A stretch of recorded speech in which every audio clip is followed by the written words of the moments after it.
morning all, thanks for tuning in and welcome to already the last day of the Holiday Excellence Week. My name is Randall, I've been 3.5 years at Google and I work with some of the most sophisticated multi-channel retailers in the Netherlands. The session today is pre-recorded, which is great because that means I can talk to you and answer your questions live at the same time. So make sure to use the chat box to ask your questions. And this also means that the session will be available to watch back on demand. So today we're going to talk about how to transform your ads account from online to omnichannel to get the most out of both your stores and e-commerce. And when I think about the holiday period, and more specifically Black Friday, there's always this one picture that comes to mind. And it's of a video that I saw, I think 7 years ago. And back then, I'd never heard about Black Friday.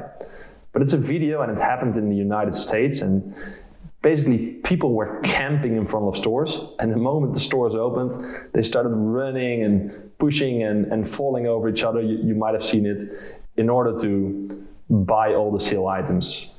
And given the current situation, we probably can't even imagine being that close to each other in stores. But therefore, this year, it's even more important than ever to provide consumers with the shopping experience that they feel most comfortable with. And we all know that the shopping landscape has changed. And I totally get that it might have been challenging times for many of you. Whether it's through disruptions of the supply chain, legal restrictions, or changes in consumer behavior, you all have faced your own unique challenges. And it is important to embrace change and to try out new things. But please use your own good judgment on all recommendations today to align with country restrictions, and most important, the safety of your employees and customers. So today, I'd like to talk with you about 3 things. 3 strategies that follow best practices in terms of setup for different business and campaign goals. That is, how to become more discoverable, how to grow revenue, and how to stay profitable. And why should we care in the first place? Well, this study by Google and Ipsos that was published last March revealed that 90% of the sales that happened last year in store in the Netherlands during the holiday period was preceded by an online search. And that's a 27% increase compared to the year before. So what does that mean? People are turning more and more to online to inform themselves during the holiday period. And that means we need to be discoverable. The same study for Sweden suggests that 8 out of 10 Swedes is planning to shop this Christmas. And 56% of the Swedes shopped with a new retailer last year. So that means that the holiday period is probably your best chance to win new customers and therefore grow revenue. And the third thing and last thing I want to talk with you about today is the opportunity to be more profitable. And the same study in Denmark found that people that use more channels to shop tend to buy more and spend more. So as an omnichannel retailer, we should think about how we can get the most out of this. So today we're going to talk about how to be discoverable, how to grow revenue, and how to stay profitable. And in that, it is important to understand that most of our solutions fit all these business goals, but with a different application for each of those. So basically, you might hear some of the solutions come across in different chapters, but with a different setup. And the way how I see it is, I like to compare it with cooking. With cooking, it's not only important that you have the right mix of ingredients and the right amount of each, but at least as important how you prepare them. I mean, you can't make a good pasta carbonara if you bake the eggs. But before diving into each of those solutions, we need to create the recipe for success, which is following best practices in terms of setup. And a great setup starts with great measurement. And we see that leading marketeers tend to focus on business goals rather than media metrics. So they're looking beyond ROAS to actual business outcomes such as profit, market share, or customer lifetime value. So they basically have a more holistic view in order to allocate their budgets. And for a deep dive on this, I highly recommend to watch back the session last Tuesday on maximizing profit and forecasting budgets. But to get a more holistic view for an omnichannel retailer, the first thing would be to incorporate the impact that online is driving on offline.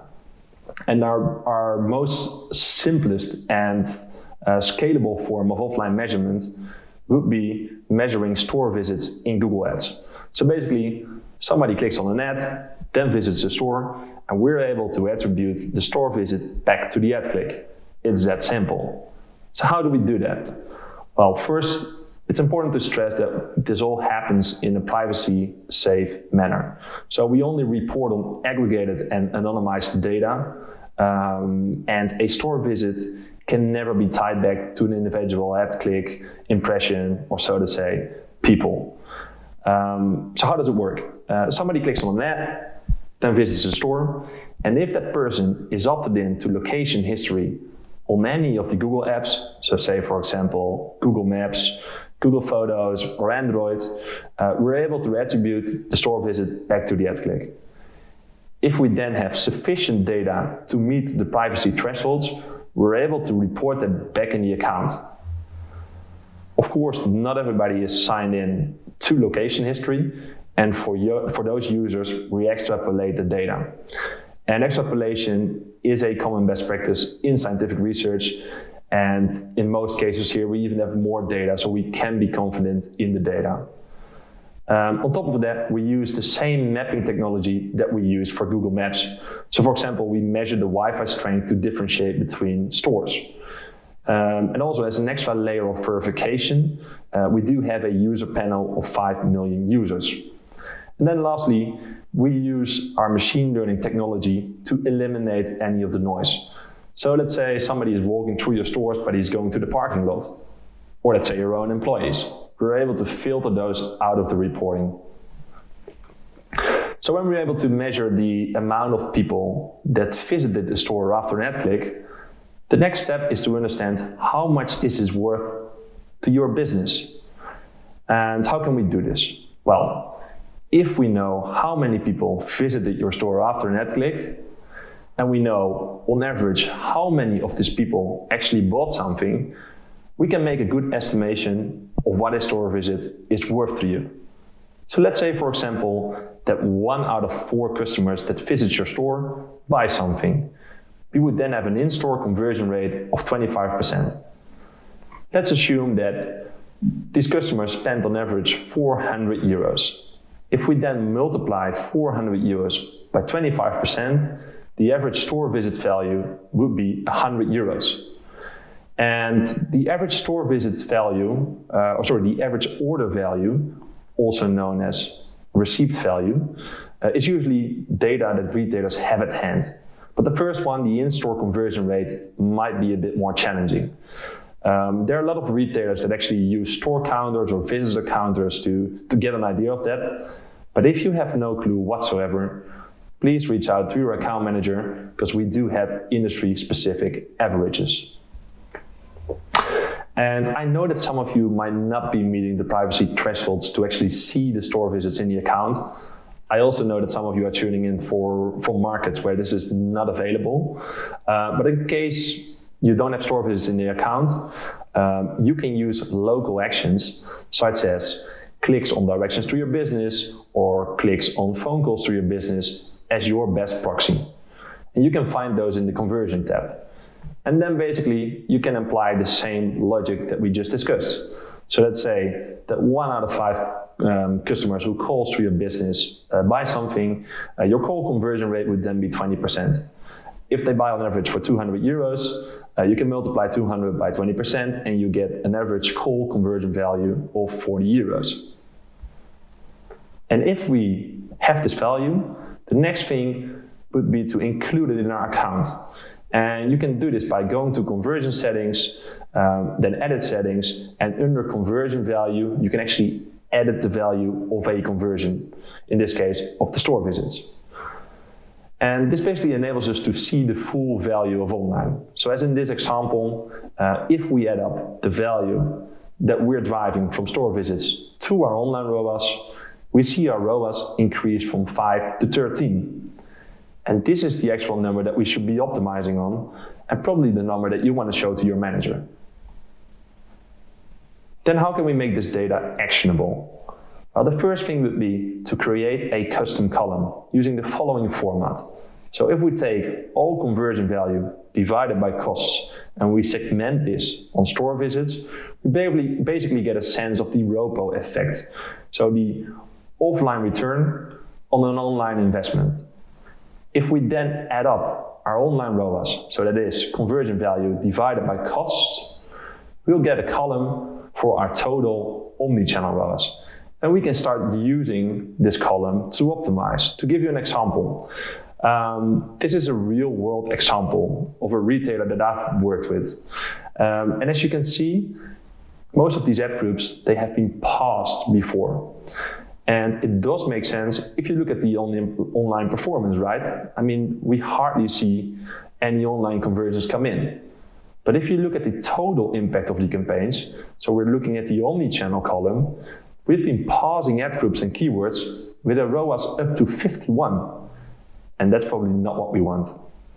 So with these new insights, we can start reactivating these keywords or ad groups, or even test new keywords that we haven't tried before. And for our most sophisticated and large advertisers, there is an alternative solution where we can basically connect actual sales data back to the ad click using store sales direct. So basically what happens, somebody leaves their personal information, let's say an email address or a phone number in store, or they're using, for example, their loyalty card. Through your CRM, we're able to match back the data to an ad click. But in terms of privacy, we can only do this based on large sets of aggregated data. So to be eligible for this solution, we need at least 6,000 transactions in store per month that we're able to match to be eligible for this solution. And if you're interested and you are eligible, please reach out to your account manager to set it up. I'd like to finish off this chapter with a study by eConsultancy and Google. And we found that 90% of leading multi-channel marketeers say that they use merged budgets with online and offline media. And by doing this, they make sure that all teams are working towards the same goals, and this basically enables them to have a more holistic view of the performance and allocate budgets accordingly. And I know that changing your organization is hard, but if we're planning for overall success, we can't evaluate the success of each of the channels of the mix separately. Let's think about my pasta carbonara. Are we going to evaluate my pasta carbonara just on the taste of the parmesan? So now that we've got the basics covered, let's talk about how to be discoverable in the moments that matter. And in the introduction, we've seen that 90% of people searched online before purchasing in store last year during the holiday period. So we need to make sure that we're there when consumers decide where to shop. And that starts with showing them that we're open for business. And the best way to do that would be using Google My Business. So we need to have Google My Business in place, but we also need to make sure that it's up to date. And that means, for example, making sure your opening hours are up to date, which might have changed over the last months. And this sounds obvious, but I've been standing in front of closed doors more than once over the past couple of months, and that is just not nice. Also make sure you indicate whether you support, for example, pickup or delivery. And then there are two other features that I'd like to highlight in Google My Business. And the first thing is creating a business post. This is a free feature, and what it allows you is, for example, to confirm to your customers that you're open for business again, or you can promote a certain product or, let's say, a sale. Then the second feature I'd like to highlight is the GMB product catalog. And this enables you to showcase your products on Google Maps and search across desktop and mobile for free. We should then connect Google My Business to Google Ads in order to be able to show location extensions. And with location extensions, people can basically find directly the nearest store together with the contact information. So for example, directions to your business or the phone number. And we need to enable location extensions in order to be able to measure store visits, whether it's on search, display, or YouTube. And then here comes some of the magic. So if our goal is to be discoverable and to maximize traffic to our stores, make sure to use smart bidding. And in this case, our recommended bid strategy would be maximize conversions, in which you basically get the most conversions out of a fixed budget. And on average, we've seen that this leads to 20% more conversions within the same budget. And in order to do so, we need to include store visits in the conversion column. So how can we do this? Well, we can do this either on the account level or the campaign level. But before doing this on the account level, it's important to understand that the moment you do this, all campaigns that are currently running on smart bidding will start optimizing towards store visits. So before doing that, we need to make sure that all targets are up to date according to our omnichannel goals. And we'll talk a bit more about that later. But if you want, in case you want to focus on a single or a few campaigns to drive store traffic, we can edit this in the campaign settings by choosing a conversion action, in this case, store visits. When we want to be more discoverable, it's important to not only be present on search, but on all channels that consumers come across before deciding where to shop. And our go-to solution for that will be local campaigns. And what it does, it basically uses a mix of channels to drive you the most efficient cost per store visit as possible. And it does so by discovering the right mix of channels and sequencing and setting the right bid for each user on each of those. So if we're talking about the pasta carbonara, this would be your Michelin chef. So it uses a combination of search, Google My Business, display, YouTube, and Google Maps. And some of these placements are actually unique to local campaigns. For example, the branded pins on Google Maps is a way to really stand out. And quite recently, we actually launched the possibility to run local campaigns on local actions, such as clicks on directions to your business or phone calls. So basically what this means is that local campaigns is now available to all advertisers that have stores, even if you don't have store visits in the account. And an alternative solution to drive people to your stores would be using YouTube with location extensions as a standalone format. And local campaigns in YouTube work perfectly fine together. But depending on your business, one or the other might be more suitable if you're limited by budget. And the way how I try to think about this is how much of a trigger is actually needed to convince people to visit your stores. And if that barrier is low, let's say for example in fashion or consumer electronics, both local campaigns and YouTube tend to work very well. If, for example, we're talking about a business where someone would just buy once every 5 or 10 years, let's say a kitchen retailer, you might need a stronger creative trigger to convince them to already visit your stores. And in that case, I usually recommend to start off with YouTube. So once people know where to find your store, we should look at how we can increase the foot traffic in order to grow your revenue.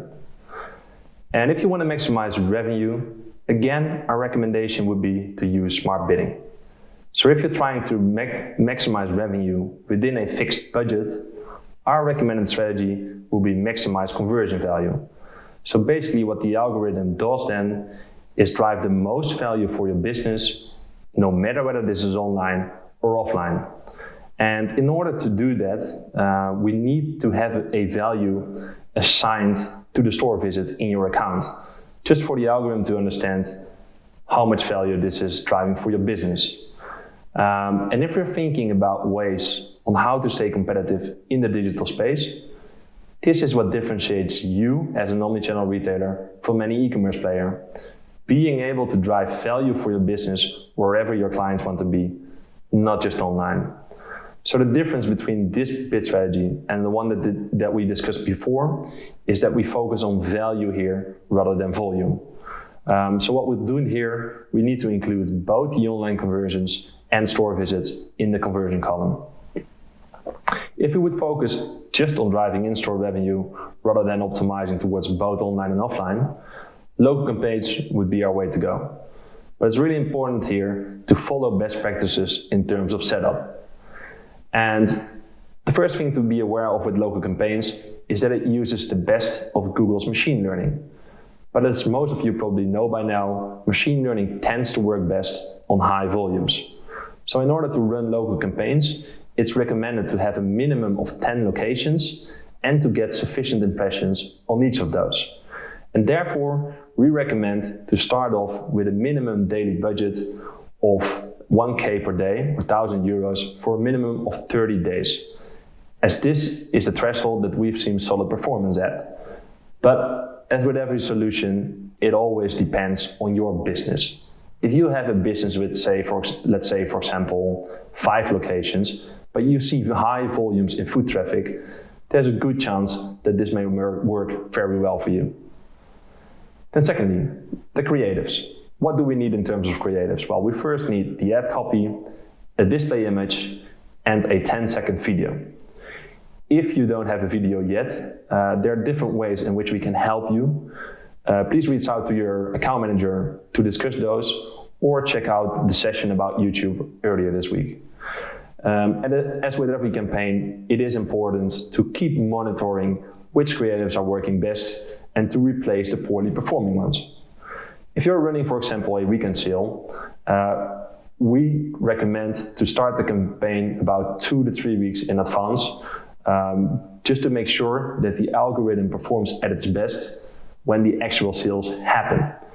And I've seen multiple retailers last year being very creative with this and very successful. So what they did is basically they launched the local campaign before Black Friday, but left it on for Christmas and thereafter Christmas sale. And the only thing they did is replace the creatives in between. Then lastly, how do we evaluate the success of a local campaign? Well, the first thing, of course, is to look at the right KPIs. And the right KPI for local campaigns is store visits. So it's really important to understand that this campaign type is really built to drive offline performance, not online. And before analyzing the campaign results, it is important to wait till all store visits are in. And what do I mean with that? It may take a few days up to weeks, depending on your business, before people actually visit your store after an ad click. So we should take that into account when we analyze the performance. So we need to wait till the most customers have actually visit your store. And to get an idea what this number is for your business, you can actually segment your campaigns by days to conversion. And there you see when how long it takes on average before people actually visit your store after an ad click. And the second thing to take into account when analyzing the performance is that this campaign is really built on machine learning. And as with all campaigns that are built on machine learning, it needs a ramp-up period for the algorithm to learn. So it's important to filter this out of your analysis when you're running the campaign for the first time. Then lastly, it would be interesting to compare the performance of the local campaign with other media that you're running to drive store visits. For example, TV, radio, or print when possible. So we've discussed how to set up your account for success, how to be discoverable, and how to grow revenue. And the last thing I want to talk about is how to remain profitable. And that again starts with choosing the right bid strategy. And the right bid strategy for advertisers that focus on profitability or efficiency is target ROAS. And we've seen that target ROAS drives on average a 35% increase in conversion value against a similar ROAS. So basically, by including this in the conversion column, you'll make sure you get the highest volume within your ROAS goals, no matter whether this is online or offline. But to start with this, you need a minimum of 15 conversions over the past 30 days. But also, you need to make sure that your ROAS campaign goals are up to date with omnichannel goals. And what do I mean by that? So if you're already running a campaign on target ROAS, but you haven't included store visits yet, it's important to first update the target before including store visits in the conversion column. So what will happen otherwise? Let's say you're already running the campaign, but you haven't included store visits yet, and you suddenly include store visits. The campaign will think that it's driving a lot of value, and volumes will start rapidly increasing. On the other hand, if you just increase the target, but you don't include store visits yet, you probably have an unrealistic campaign target for which the volume will drop. So it's really important to do both of those at the same time. So include store visits in the conversion column and update your ROAS to an omnichannel goal.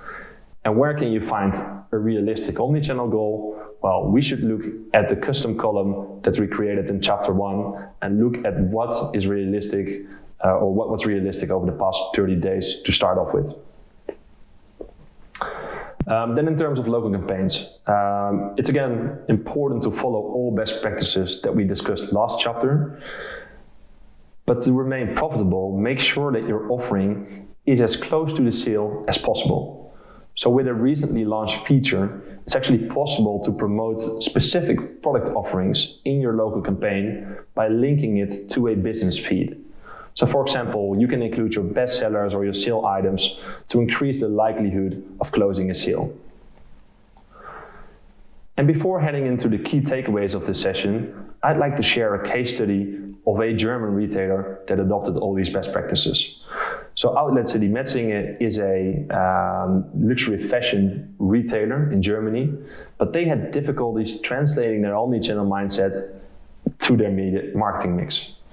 And they followed all best practices, basically all best practices discussed in this session, with local campaigns at its core. And they managed to increase store visits by 97% year over year, with a 38% increase in overall ROAS. So to summarize, we've looked at how to set ourselves up for success by focusing our measurement on omnichannel goals and re-evaluate what we were doing and what we're going to do. We then discussed how to be present in the moments that consumers decide where to shop using Google My Business and location extensions. And we now know how to translate this into store traffic by using local campaigns, YouTube, and smart bidding. We then talked about growing our revenue by using max conversion value bidding and adopting best practices for local campaigns. And lastly, we learned how to stay profitable by applying smart bidding and local campaigns in the most efficient manner. So what should we do now? Well, first of all, make sure that Google My Business is up to date and that you use smart tactics such as the attributes, business posts, and the GMB product catalog to promote your offerings. Then, make sure you assign a value to your store visits and choose the right bid strategy to optimize on those. And thirdly, if you want to drive additional store traffic, make sure to first align internally on the budgets to drive offline performance, then pick the stores you want to drive traffic to, and follow best practices in terms of setup for both local campaigns and YouTube. And lastly, when evaluating it, make sure to look at the right KPIs and take into account the conversion delay and learning period when doing so. That's it for now. Thanks all for tuning in, and best of luck preparing your best pasta carbonara. And of course, do reach out to your account managers to let them taste it and help you optimize the recipe. For now, I hope you enjoyed the session. You can leave your feedback in the box on the right hand side, and we'll hang on for another 15 minutes to answer your questions. All content will be available to watch back on demand. And lastly, make sure to tune in this afternoon for the session on discovering the next generation of Google Analytics. Thanks again and have a great day.